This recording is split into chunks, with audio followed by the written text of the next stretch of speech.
एक कदम गलत उठा था राहे शौक में, मंजिल तमाम उम्र ढूंढती रही मुझे।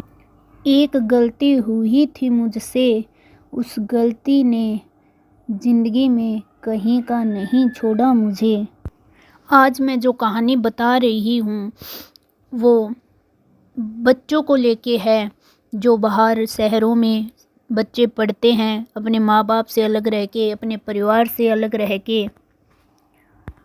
एक बच्चा था, वो बहुत ही इंटेलिजेंट था, पढ़ाई में भी और आर्टिस्ट भी, सिंगर में, मतलब उसकी पूरी फैमिली सिंगर, गाना अच्छे से गाती थी, वो भी बहुत अच्छे से, बहुत दिलचस्पी थी उन चीज़ों में उनकी। स्कूल में बहुत ज़्यादा ही पॉपुलर था। स्कूल की पढ़ाई करने के बाद वह कॉलेज में चला गया और कॉलेज में जाने के बाद उसकी संगति थी वो बहुत से गलत बच्चों के साथ शुरू हो गई। वो गलत बच्चों के साथ रहना शुरू कर दिया। घर वालों से वह दूर रहता था और घर वालों का बच्चों के प्रति इतना विश्वास होता है कि अपना बच्चा है, कुछ गलत नहीं करेगा। अपने बच्चे पे, अपने माँ बाप को, अपने परिवार को, सभी को विश्वास रहता है कि यह गलत नहीं करेगा। लेकिन ऐसा नहीं था। वह लड़का गलत राह पे चल पड़ा था, खुद को उस गंदगी के राह पे ले जा रहा था जहाँ से कोई वापस नहीं आ सकता। 100% में से मानो तो 2% लोग वापस आ सकते हैं, वो भी बहुत मेहनत करने के बाद। उसकी उम्र ही यही थी, इसलिए वो उसी रास्ते पे चला जो उसको सही लगा। रियल में उस रास्ते को देखा जाए तो वो रास्ता बहुत गलत होता है, लेकिन उस एज में 16-17 से लेके 25 तक की एज में बच्चे वो ही रास्ता ज़्यादा पसंद करते हैं। इस उम्र में बचपना भी करना चाहिए। बच्चा बचपन की आदतें छोड़ दे इस उम्र में तो भी अच्छा नहीं लगता है, करनी भी चाहिए, पर ऐसी संगति में ना पड़े और किसी को भी चीट ना करे।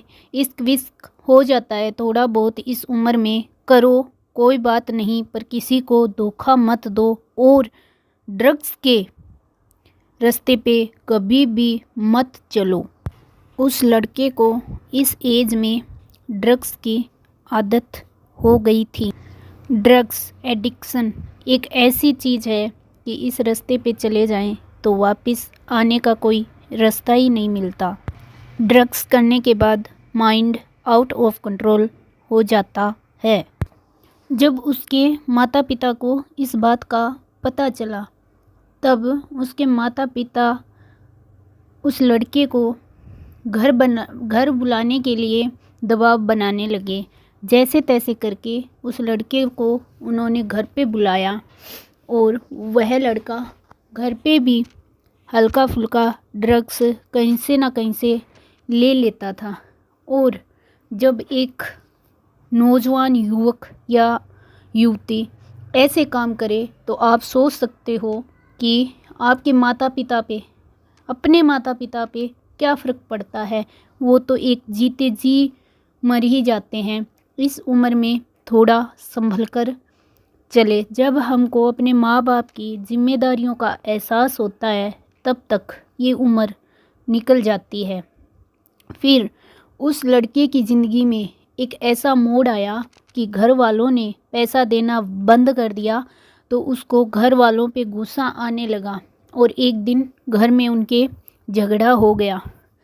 तो उस लड़के ने खाने में जहर मिला के अपने पूरे परिवार को ख़त्म कर दिया। उसमें से एक घर के मेंबर ने खाना नहीं खाया तो उसको इनडायरेक्ट ख़त्म कर दिया। सोचो, उस लड़के की एज थी 17 साल। उसका माइंड कितना, मतलब ये हो चुका था, ड्रग्स की वजह से आउट ऑफ कंट्रोल हो चुका था। वो जेल में है, उसकी लाइफ पूरी बर्बाद हो गई। मेरा तो सभी से यही कहना है कि लाइफ में बदमाशी करो, कुछ लेवल की बदमाशियाँ करो, इश्क करो, दोस्त बनाओ, सब कुछ करके देखो, पर ड्रिंकिंग और ड्रग्स में कभी भी मत जाओ। ये दो चीज़ें ज़िंदगी पूरी तरह से बर्बाद कर देती है। और इन रास्ते पे जो चले जाते हैं स्टूडेंट, वो कभी स्टूडेंट हो कोई भी हो, वो कभी वापस नहीं आ पाते। हाँ, इनके 2-4 लोग होते हैं इतना स्ट्रगल करने के बाद वापस भी आ जाते हैं, पर एक गलती लाइफ में अगर हो गई तो पूरी ज़िंदगी पश्चाताप रहता है, और वो ज़िंदगी को हंस के भी नहीं जीने देती वो गलती। तो गलतियां ना करें, अपने लाइफ को अच्छे तरीके से जिएं, इंजॉय करें, माँ बाप का भरोसा ना तोड़ें, उन पे कायम रहें। और मेरी स्टोरी पसंद आई हो तो लाइक, शेयर और कमेंट करें। थैंक यू, धन्यवाद।